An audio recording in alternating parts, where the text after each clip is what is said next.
Welcome guys, जेके loan job channel में आपका बहुत बहुत स्वागत है। सब्सक्राइब कीजिए जेके लोन जॉब चैनल को और पाइए रोजाना multiple choice question physics, chemistry, biology के। सो गाइज, इस वीडियो में हम डिस्कस करने वाले हैं फिजिक्स यानी कि भौतिक विज्ञान, जिसको स्टूडेंट बहुत हार्ड मानते हैं, बहुत ही टफ मानते हैं। बट ऐसा कुछ भी नहीं है। अगर आप इसको समझोगे तो सबसे ईजी यही लगने लगेगी आपको। जी हाँ, बिल्कुल, अगर समझ के चलोगे तो सबसे ईजी फिजिक्स लगेगी आपको। क्यों लगेगी? क्योंकि भौतिक विज्ञान हम उस चीज़ का अध्ययन करते हैं, उन मटेरियल का अध्ययन करते हैं जिसको हम एग्जैक्ट देख पाते हैं आंखों से। बड़ी बड़ी जो भारी चीज़ें हैं, हैवी चीज़ें, उनका अध्ययन करते हैं, जैसे कोई मोटर हो गया, जनरेटर हो गया, ठीक है। जितनी भी हमारे फिजिक्स में आसपास की चीज़ें हैं जो हम देखते हैं, महसूस करते हैं, छूते हैं, उन सभी की बातें हम यहाँ पर करते हैं। जबकि केमिस्ट्री में आप देखोगे कि आपने जो चीज़ आंखों से कभी देखी नहीं, बस उसी की कल्पना हम करते हैं। इलेक्ट्रॉन देखा है क्या किसी ने? नहीं देखा। प्रोटॉन भी नहीं देखा, परमाणु भी नहीं देखा, ठीक है। बट उसी का अध्ययन हम करते हैं। जबकि यहाँ पर मशीनरी का अध्ययन हम करते हैं जिसको हमने देखा है, ठीक है। तो ईजी है, ऐसा कुछ भी नहीं है। आप अगर थोड़ा सा भी समझोगे ना तो सब कुछ ईजी हो जाएगा।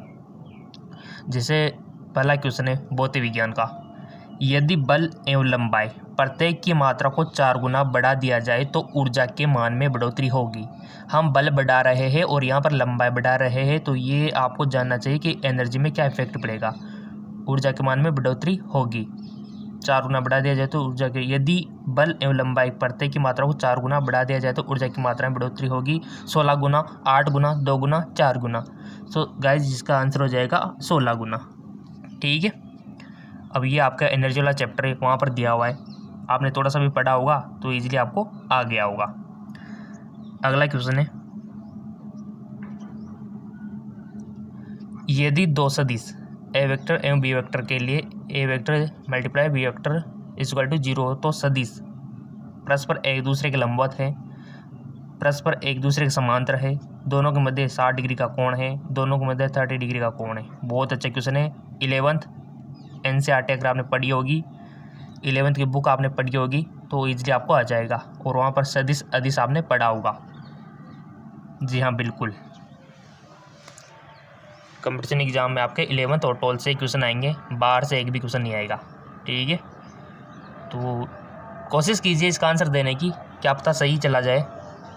तो यहाँ पर सो गाइस, इसका राइट ऑप्शन हो जाएगा परस्पर एक दूसरे के समांतर, पैरेलल। अगला क्वेश्चन है आपका, यदि एक नाभिक का द्रव्यमान m एवं भार संख्या a है तो m-1 कहलाता है। बंधन ऊर्जा, फर्मी ऊर्जा, या फिर द्रव्यमान फ्लूइडिटी, या फिर संकुलन अनुपात। सो इसका राइट ऑप्शन हो जाएगा आपका संकुलन अनुपात। जहाँ पर समझाने वाली बात आएगी हम आपको समझाएंगे, क्योंकि ये ज़्यादातर थ्योरेटिकल बेस है। जहाँ पर न्यूमेरिकल आएगा तो हम आपको इजीली समझा देंगे। संकुलन अनुपात हो जाएगा। और वैसे कि क्वेश्चन आपको भी आना चाहिए, क्योंकि आपने 12th पास कर लिया है और बोर्ड का एग्ज़ाम आप दे चुके हो, तो ये क्वेश्चन आपको आने को बनता है।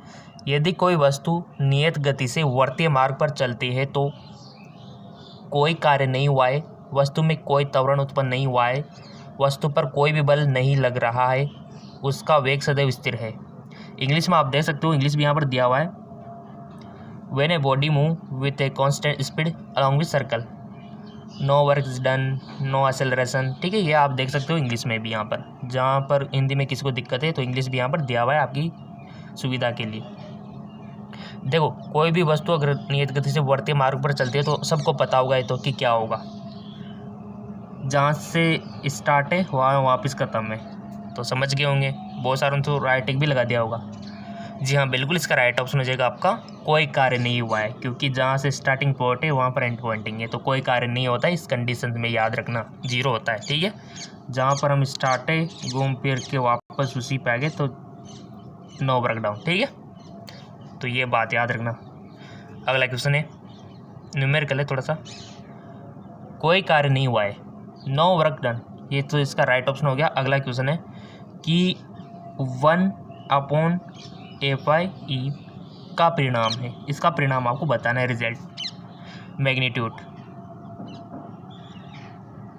सो सिंपल, इसका मैग्नीट्यूड कितना होता है गाइज, यही तो फिल करते हैं हम, ठीक है। यही होता है 9 × 10⁹, ठीक है। ये पूछ लिया जाता है आपकी नॉलेज के लिए। अगला क्वेश्चन है, एक वस्तु दो समांतर दर्पण के मध्य रखे हुए है तो प्रतिबिंब की संख्या बतानी है। ऐसे क्वेश्चन काफ़ी सारे कंपटीशन एग्जाम में बनते हैं और चांस है आने का, ठीक है।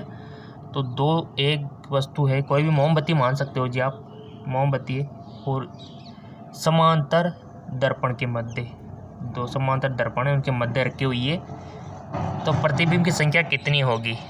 सो गाइज अगर ये तो समांतर पूछ रहा है, आपसे पूछ रहा जाए कि दो दर्पण है और दोनों के बीच कोण बना हुआ है 19 डिग्री का या मान लो 60 डिग्री का बना हुआ है तो कितने प्रतिबिंब बनेंगे, ये आपको फॉर्मूला याद होना चाहिए और फॉर्मूला हम आपको बता देते हैं। इसका फॉर्मूला होता है n = 360 डिग्री अपॉन थीटा -1, ये इसका फॉर्मूला होता है निकालने का। कोई भी एंगल दे दो आप वस्तु का कितना प्रतिबिंब बनेगा आप इजीली बता सकते हो। जैसे मान लो कि 19 डिग्री है तो यहाँ पर 19 डिग्री भर के देख लो, सोल्व कर लो, आपका जो प्रतिबिंब बनेगा ना वो आ जाएगा यहाँ पे, ठीक है। तो बट यहाँ पर ये समांतर है तो समांतर में आप थीटा क्या भरोगे, समांतर है तो सबको पता है कि प्रतिबिंब, आपने कभी आपके कटिंग वटिंग कराई हो बॉयज़ को, ठीक है, कभी बार्बर की दुकान पे तो आपने भी देखा होगा आपके सामने समांतर बैठे रहते हो आप, एक दर्पण आपके आगे होता है एक पीछे होता है और बीच में आप होते हो, तो कितने प्रतिबिंब बनते हैं वो नॉलेज यहाँ पर आप लगा सकते हो। सो गाइज वो प्रतिबिंब बनते हैं आपके इन्फानाइट, ठीक है, अनंत बनते हैं जिसकी कोई लिमिट नहीं है, इतने सारे बनते हैं, ठीक है। तो ये याद रखना अगर समांतर है तो अनंत ही बनेंगे प्रतिबिंब। चलते आगे को और वो फॉर्मूला याद रखना ये वाला n = 360 अपॉन थीटा -1। यहाँ पर जो भी दो समांतर दर्पण जितने भी कोण पे रखे होंगे यहाँ मान भर देना, ठीक है, और आपका आंसर आ जाएगा कितने बनेंगे। जैसे 19 रख के देखें हम तो 19 का आप निकाल लो कितने बनेंगे, ठीक है। इसको सोल्व करेंगे तो 3 के लगभग आएगा, ठीक है। तो ऐसे कौन से आप निकाल सकते हो। अगला क्वेश्चन है, निम्न में से किसके द्वारा काल्पनिक छायाप्रति उसके वास्तविक माप से अधिक होगी। Which of the following produce a vertical image large in size objective. निम्न में से किसके द्वारा काल्पनिक छायाप्रति उसके वास्तविक माप से अधिक होगी। अवतल लेंस, उत्तल लेंस, उत्तल दर्पण, इनमें से कोई नहीं। तो राइट ऑप्शन हो जाएगा आपका उत्तल लेंस, ठीक है, कॉन्वेक्स लेंस बोल सकते हो। अगला क्वेश्चन है, यदि एक वस्तु को पृथ्वी तल से ऊपर ले जाते हैं तो if a body bring upward from the earth surface, इसकी गतिज ऊर्जा बढ़ती है, इसकी स्थितिज ऊर्जा घटती है, इसकी स्थितिज ऊर्जा बढ़ती है, इसकी गतिज ऊर्जा घटती है। बहुत अच्छा क्वेश्चन है। यदि एक वस्तु को पृथ्वी से ऊपर की ओर ले जाते हैं तो इसकी गतिज ऊर्जा बढ़ती है, इसकी स्थितिज ऊर्जा घटती है, इसकी स्थितिज ऊर्जा बढ़ती है, इसकी गतिज ऊर्जा घटती है। तो राइट ऑप्शन हो जाएगा आपका इसकी स्थितिज ऊर्जा बढ़ती है, इसकी स्थितिज ऊर्जा बढ़ती है, ठीक है। अगला क्वेश्चन है आपका, थोड़ा सा इसको एडजस्ट कर लेते हैं। किसी भार द्वारा स्प्रिंग को x तक बढ़ाया जाता है तब स्प्रिंग में संचरित ऊर्जा होगी जहाँ t स्प्रिंग में तनाव, m के स्प्रिंग नियतांक है। बहुत अच्छा क्वेश्चन है और आपने 11th पर पढ़ा भी होगा कि किसी भार द्वारा स्प्रिंग x तक बढ़ाया जाता है तब स्प्रिंग में संचरित ऊर्जा होगी। सिंपल सा क्वेश्चन है गाइस, आपके नॉलेज के अकॉर्डिंग बताओ आप, और फॉर्मूला बनाना आना चाहिए। देखो रटने से काम नहीं चलेगा, आप खुद अगर फॉर्मूला बना लोगे तो आप किसी भी प्रॉब्लम को सोल्व कर सकते हो, कोई दिक्कत आपको आने वाली नहीं है। सो गाइस इसका राइट ऑप्शन हो जाएगा आपका T2/2K, ठीक है, T2/2K इसका राइट ऑप्शन हो जाएगा। अगला क्वेश्चन है, किसी बल द्वारा किया गया कार्य शून्य होता है। बहुत अच्छा, यदि विस्थापन बल की दिशा के लंबवत हो, विस्थापन बल की दिशा में हो, विस्थापन बल की दिशा के विपरीत हो, इनमें से कोई नहीं। तो किया गया कार्य शून्य कब होता है गाइज, वो होता है तब विस्थापन बल की दिशा के लंबवत हो ना, ये कंडीशन हो तो शून्य होता है। विस्थापन बल की दिशा के लंबवत हो, ये तब इस कंडीशन में होता है। अगला क्वेश्चन है, एक कार प्रारंभिक स्थिर अवस्था से त्वरित होकर 20 सेकंड में 144 किलोमीटर पर घंटे की गति प्राप्त कर लेती है तो कार द्वारा किया गया दूरी है। देखो चाल बराबर, आप बचपन से पढ़ते रहो, चाल दूरी है तो निकाल लो ना, इजी है दूरी निकालना। रफ पे निकालो या किसी पेज पे निकालो ईमानदारी से। और ये सब 11th ये क्वेश्चन है ना 11th का है, और क्वेश्चन नंबर भी 11 है। ठीक है, एक कार प्रारंभिक स्थिर अवस्था से त्वरित होकर 20 सेकंड में 144 किलोमीटर पर घंटे की गति प्राप्त कर लेती है, तो कार द्वारा तय की गई दूरी आपको बतानी है। ऑप्शन आपके सामने हाजिर है कि 20 मीटर, 400 मीटर, 1440 मीटर, 280 मीटर। कर लिया होगा सबने ईमानदारी से। देखो, आपकी ईमानदारी आपको आगे ले जाएगी। अगर आप चिटिंग भी कर रहे हो तो आप अपने आप को धोखा दे रहे हो। अपने आप को बेटर बनाने के लिए तो आपको देखो कमांड तो देनी होगी अपने माइंड को कि ये सोल्व करना है हमें। गलती सही, बट ईमानदारी तो ईमानदारी होती है ना। तो आपने कर लिया होगा। इसका राइट ऑप्शन हो जाएगा आपका 400 मीटर। ठीक है, 400 मीटर इसका राइट ऑप्शन हो जाएगा। चलते हैं अगले क्वेश्चन की ओर। यदि किसी पदार्थ का तापमान 27 डिग्री सेंटीग्रेड बढ़ाया जाता है तो केल्विन स्केल पर यह वर्दी बराबर होगी, किसके बराबर होगी? 300 केल्विन, 2.46 केल्विन, 27 केल्विन या फिर 7 केल्विन। तो राइट ऑप्शन हो जाएगा आपका 27 केल्विन इसका राइट ऑप्शन हो जाएगा गाइस। जी हाँ, बिल्कुल 27। चलते आगे को। अगला क्वेश्चन है, निम्नलिखित में से ऊर्जा की एक इकाई है, किलोग्राम, वाट, आंसू शक्ति, इनमें से कोई नहीं। निम्नलिखित में से ऊर्जा की एक इकाई। देखो, इकाई यूनिट तो आपसे 1-2 क्वेश्चन तो बनते हैं, तो यूनिट तो आप लिख के रख लेना नोटबुक में। किताब आपके पास है, उनमें से सारी यूनिटें आप लिख सकते हो, ताकि आप जब भी पेपर देने जाओ उसे 1-2 दिन पहले उनको देख लो, या फिर साथ में ले जाओ, ताकि आप जब भी जाओ थोड़ा सा एग्जाम से पहले 1-2 घंटा टाइम मिलता है, उस टाइम पे देख लो। ठीक है, और उनको बाहर रख दो, अंदर तो ले जाना नहीं है। ठीक है, एक तो आप अंदर ही ले जाओ, अंदर नहीं ले जाना है, आपको बाहर ही देखना है उनको। निम्नलिखित में से ऊर्जा की एक इकाई है, तो गाइज इनमें से कोई नहीं, क्योंकि यहाँ पर दिया हुआ नहीं है। ये तो आपको बेवकूफ़ बनाने के लिए यहाँ पर ऑप्शन दिए हुए, क्योंकि आप में से बहुत सारे होंगे तुक्के लगाने वाले जो हाँ लगा देते हैं कि क्या फर्क पड़ता है। ठीक है, चलता है कि और बट एग्जामिनर भी माइंडेड होता है, क्वेश्चन ऐसे देता है घुमा फिर आगे। 2 पिंडों के मध्य लगने वाला गुरुत्वीय बल Fg निम्नलिखित में से किस पर निर्भर नहीं करता है। यानी कि आपको ये चीज़ पता होनी चाहिए कि किस पर निर्भर करता है, किस पर डिपेंड करता है, तभी तो आप कह पाओगे कि इस पर निर्भर नहीं करता है। ठीक है, तो एग्जामिनर यही नॉलेज चेक करना चाहता है कि आपको गुरुत्वीय बल के बारे में कितना पता है। तो निम्न में से किस पर निर्भर नहीं करेगा? द्रव्यमान के योग पर, द्रव्यमान के गुणनफल पर, गुरुत्वीय नियतांक पर, पिंड के मध्य की दूरी पर। थ्योरेटिकल क्वेश्चन है, कोई समझने वाली बात नहीं है। अगर आपने थ्योरी पढ़ी होगी, समझी होगी, सिद्धांत पढ़े होंगे तो आप इसको इजीली कर पाओगे। आप में से बहुत सारे स्टूडेंट कमेंट करते हैं सर समझाओ थोड़ा सा। अब समझाने वाली बात क्या है, ये तो आपको थ्योरी तो है, आपने पढ़ी होगी ना, फिजिक्स में थ्योरी भी होती है, ऐसी बात नहीं है। वो उनके लिए होती है जिनको थोड़ा बहुत न्यूमेरिकल में दिक्कत होती है, तो उनके लिए थ्योरी होती है। वो थ्योरी से भी आप पास हो सकते हो। ठीक है, क्योंकि काफ़ी सारी थ्योरीज आपको दी हुई होती है। सो गाइज, आपने चूज कर लिया होगा। किसी ने तो द्रव्यमान के योग पर किया होगा, किसी ने द्रव्यमान के गुणनफल पर किया होगा, किसी ने गुरुत्वीय नियतांक पर, किसी ने पिंड के मध्य की दूरी पे। जो भी किया है एनालिसिस कर लेना, इसका आंसर हम आपको बताने जा रहे हैं। सो गाइज, राइट ऑप्शन है इसका द्रव्यमान के योग पर। ठीक है, द्रव्यमान के योग पर डिपेंड नहीं करती, बाकी द्रव्यमान के गुणनफल पर, गुरुत्वीय नियतांक पर, पिंड के मध्य की दूरी, इन सभी पे तो करती है। तो ये याद रख लेना कि गुरुत्वीय बल इन पे तो करता है, इन पे नहीं करता है। ठीक है, तो राइट ऑप्शन हमारा द्रव्यमान के योग पर। बहुत अच्छा क्वेश्चन है। चलते आगे की ओर। द्रव्यमान के योग पर डिपेंड नहीं करता गुरुत्वीय बल। अगला क्वेश्चन है आपका, बहुत ही अच्छा क्वेश्चन है।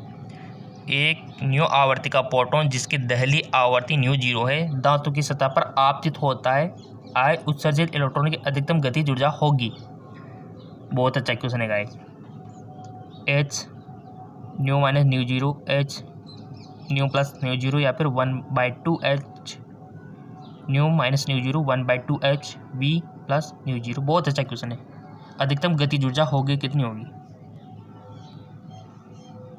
सो गाइस, जिसका राइट ऑप्शन होगा आपका एच न्यू माइनस न्यू 0। ठीक है, पहला वाला सही है।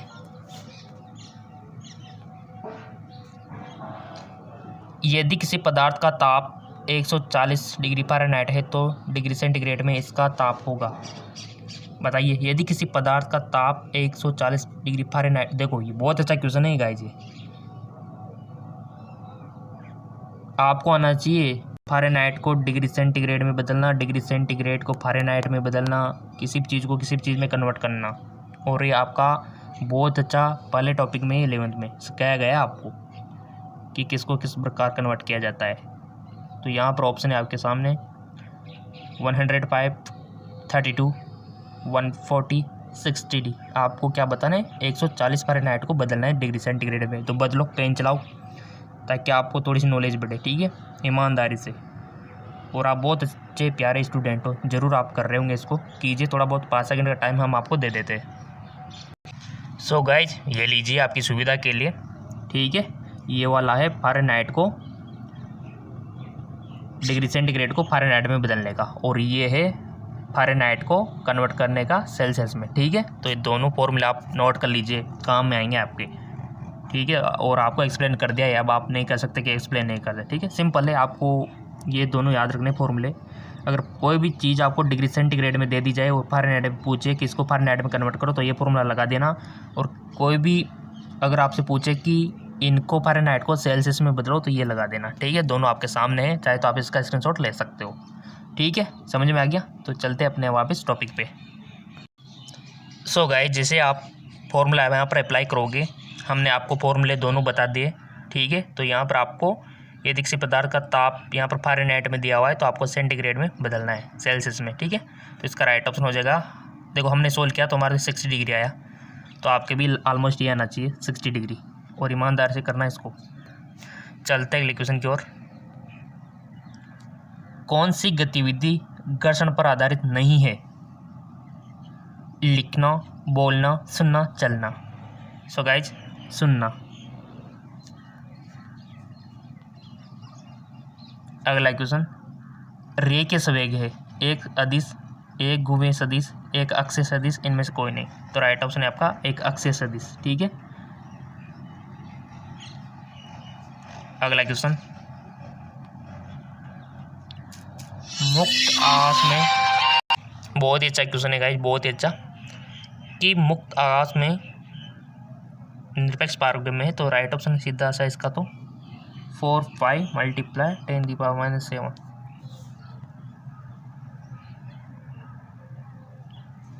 अगला क्वेश्चन, प्रत्यावर्ती धारा हेतु वर्गमाध्य मूल मान बराबर होगा। देखो प्रत्यावर्ती धारा वाला चैप्टर इंपॉर्टेंट है गाइज।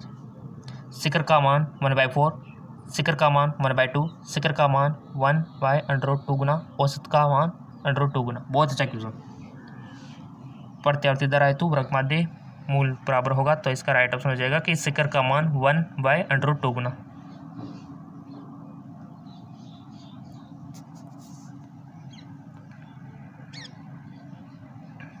अगला क्वेश्चन,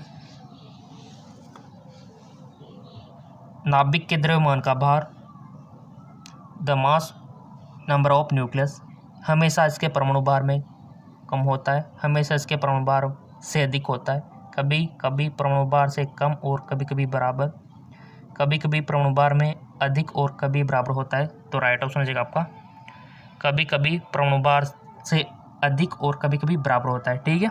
कभी कभी परमाणु भार से अधिक और कभी कभी बराबर होता है, इसका राइट ऑप्शन हो जाएगा, ठीक है। चलते आगे की ओर। अगला क्वेश्चन है आपका, देखो क्वेश्चन सारे इंपॉर्टेंट है, अगर ये भी क्वेश्चन आपको कम लग रहे हो तो एक और चैनल है GK MCQ MK channel, link नीचे डिस्क्रिप्शन में दिया हुआ है। अगला क्वेश्चन है आपका, लेंज के नियम का परिणाम किसके संरक्षण के सिद्धांत की पुष्टि करता है? आवेश, धारा, संवेग, ऊर्जा। बहुत अच्छा क्वेश्चन है, लेंज का नियम आपने पढ़ा हुआ है 12th physics. So guys, length के नियम का परिणाम उसके संरक्षण के सिद्धांत की पुष्टि करता है, राइट ऑप्शन हो जाएगा ऊर्जा की, ठीक है, एनर्जी। अगला क्वेश्चन है, दूरबीन की विवेदन क्षमता निर्भर करती है। बहुत अच्छा question. The resolving power of telescope depend on, किस में डिपेंड करती है दूरबीन की विवेदन क्षमता?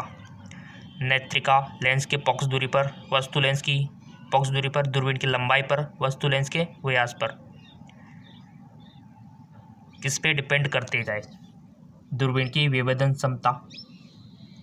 The resolving power of telescope depend on, choose कर लिया हुआ, लेट मी चेक, इसका राइट ऑप्शन है वस्तु लेंस के व्यास पर, ठीक है। फोर्थ ऑप्शन सही हो जाएगा, इस पर डिपेंड करती है वस्तु लेंस के व्यास पर। अब मानो एक क्वेश्चन ऐसे भी आ सकता है कि आपको निर्भर वाली चीज़ें सारी दे दी जाएगी और एक निर्भर नहीं वाली दे दी जाएगी। ऐसे क्वेश्चन बना सकता है कि दूरबीन की विभेदन क्षमता किस पर निर्भर नहीं करती है। ठीक है, तो एक क्वेश्चन आप भी थोड़ा बहुत दिमाग लगाएगा, क्योंकि एग्जामिनर क्रिएटिविटी करके कुछ ऐसे क्वेश्चन बना देते हैं। अगला क्वेश्चन है, कुंडली में वृद्ध चुंबकीय फ्लक्स किसके समानुपाती होता है। ठीक है, magnetic flux associate with A coil in the directly. कुंडली से संबंध, कुंडली वो नहीं है जो आपकी कुंडली होती है। ठीक है, कुंडली देख लो, कॉइल्स की बात हो रही है, कुछ इस प्रकार की होती है। ठीक है, फ्लक्स किसके समानुपाती होता है, उनमें प्राइव धारा के, कुंडली की लंबाई के, कुंडली के प्रतिरोधकता के, या फिर सभी पे, all of this. So right question तो आप चूज कर ही लोगे, बट आपने अभी तक फेसबुक और इंस्टाग्राम पे फॉलो नहीं किया तो कर लेना। लिंक नीचे दिए रखा है हमने हमारे फेसबुक इंस्टाग्राम का, ताकि कोई भी इन्फॉर्मेशन आपको तुरंत पोस्ट मिल जाए उसकी। किसके समानुपाती होता है, तो राइट ऑप्शन हो जाएगा आपका उसमें प्राइव धारा के। ठीक है, उसमें प्राइव धारा के होता है समानुपाती। अगला क्वेश्चन है, बहुत अच्छा क्वेश्चन। एक 220 वोल्ट और 100 वाट के बल्ब को 110 वोल्ट के स्रोत में जोड़ा जाए, कुल शक्ति खपत होगी। बहुत अच्छा क्वेश्चन, बहुत अच्छा क्वेश्चन है गाइस। बताओ, ईमानदार से पेन चलाओ थोड़ा सा। क्वेश्चन इंपॉर्टेंट है और न्यूमेरिकल है। ठीक है, अब आप में से बहुत सारे स्टूडेंट पूछेंगे सर थोड़ा सा समझा दो ना। ठीक है, समझा देंगे, कोई दिक्कत वाली बात नहीं है। देखो, समझाना तुम्हारा फर्ज है। बहुत अच्छा क्वेश्चन है और काफ़ी सारे फॉर्मूले आपने पढ़े होंगे। हमसे खपत यानी कि कुल शक्ति आपसे पूछी जा रही पावर, तो काफ़ी सारे फॉर्मूले हमने फिजिक्स में पढ़े हुए हैं। तो चलिए हम आपको एक्सप्लेन कर ही देते हैं, ताकि आपके मन में ये ना रहे कि आपने समझाया नहीं। ठीक है, तो चलिए आपकी डिमांड कर देते हैं पूरी। ये देखो ये किस प्रकार से होगा, पहले तो आप ईमानदार से कर लो। कर लिया होगा आपने। चलो अब हम इसका सॉल्यूशन हम आपको बता देते हैं। सो गाइज, ये लीजिए, हमारा तो एग्ज़ाम भी नहीं है, लेकिन फिर भी हम आपके लिए इतनी मेहनत करते हैं। देखो, हम तो पूरा करके देखते, आपको भी थोड़ा सा पेन चलाना चाहिए। ठीक है ना, जब हमारे एग्ज़ाम ही नहीं है फिर भी हम आपके लिए इतना करते। आपके तो खुद के एग्ज़ाम है, तो आपको तो और ज़्यादा मेहनत करनी चाहिए। सब कुछ आसान है गाइज, बहुत फॉर्मूले आपने पढ़े होंगे। V=V²/R। ठीक है, और किस प्रकार से आप निकाल सकते हो अगर आपको कोई भी वैल्यू नहीं दी हुई है। तो हमारे आंसर है 25 वॉट। कितना, 25। ये देखिए, वो सारी वैल्यूज आपको दी हुई है। V=220 यहाँ पर दिया हुआ है, और P यहाँ पर 100 वाट दिया हुआ है। ठीक है, एक ये फॉर्मूला रेजिस्टेंस का यहाँ पर दिया हुआ है। अगर आपको R निकालता हो, क्योंकि R=V²/P होता है, V²/P। तो V²/P ये बढ़ दिया, तो अपना R ये आ गया। तो R का मान इस फॉर्मूले में यहाँ अप्लाई कर दिया, और V² क्या था अपना। ठीक है, V²/R। तो सिंपल है गाइज, तो इसका हमारा 25 हो जाएगा। इसका राइट ऑप्शन 25 वोट। बहुत सिंपल है गाइज। ठीक है, तो यहाँ पर हम मान भर देते इसका। V का 110, तो 110 ये स्क्वायर हो गया, और R का मान यहाँ से ले लिया, तो 25 आ जाएगा आपका। सिंपल। सो गाइज, इसका राइट ऑप्शन भी आप देख सकते हो, 25 वोट ही है। सो इस बात पर हो जाए आपको फेसबुक इंस्टाग्राम पे फॉलो, तो लिंक नीचे डिस्क्रिप्शन में दे रखा है।